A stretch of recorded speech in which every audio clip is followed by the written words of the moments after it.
The rods of the Itula warriors.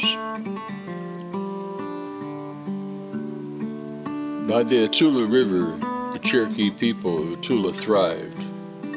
The hunting and fishing were plentiful, and the crops of corn, squash, and beans were highly abundant over the past 5 seasons.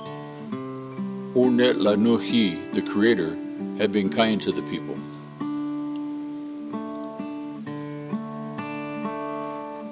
Until one morning, when a young brave went missing. It was at first assumed that he had gone on a hunt by himself, but it was unlike him to do so.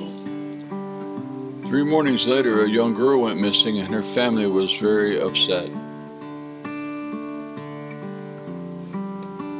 The elders of the village decided that 3 warriors would stay up through the night.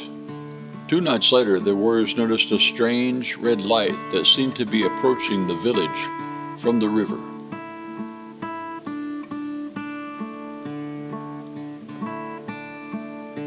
Suddenly, they saw a fiery red sphere that was the size of a man's hand.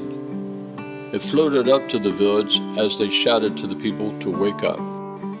One of the warriors shot an arrow at the floating sphere, but their arrow had no effect. The sphere moved towards the warrior, and its light shone brighter. The warrior dropped its bow and began to follow the fiery sphere as it led the warrior into the river. The other warriors tried to stop him, but he was like a walking block of stone. Other warriors tried to attack the sphere, but it was impervious to physical attacks. That morning, the medicine man devised a plan to defend his people. He had heard of the legend of the Itula, the water serpent that was as big around as an oak tree and longer than 40 men. He'd also heard of the legends of the people of the big lakes, of the use of cedar and silver to defeat such a creature, that with the right combination, the village could be saved. He had 14 of his warriors make short spears from red cedar trees and tip these spears with silver coins gained from the Spanish explorers of the area. They honed the silver coins down to sharp points and waited that night for the fire spear. It came again 3 nights later, and this time the warriors were ready for it. The first warrior stabbed at the spear and was able to break a small part of the spear off.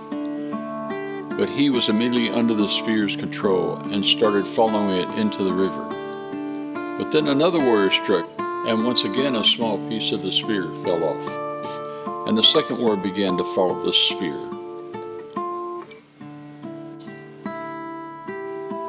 The first warrior was freed from his hypnotic trance and began to search for his spear. This continued for quite some time until the spear was finally extinguished, and the 14 warriors celebrated their victory. The medicine man tried to calm the celebration, knowing that the danger was not over. Just then, the water erupted, and the great serpent crashed onto the banks, fangs gnashing at the warriors. The battle was not easy, but eventually the warriors defeated the Itula, but many of the warriors were killed or wounded. Tendegrads created these 14 wands in honor of the Itula warriors. They are created from western red cedar with walnut burl end caps. Each wand is imbued with a sterling silver coin, 2 rubies, and a crow feather core.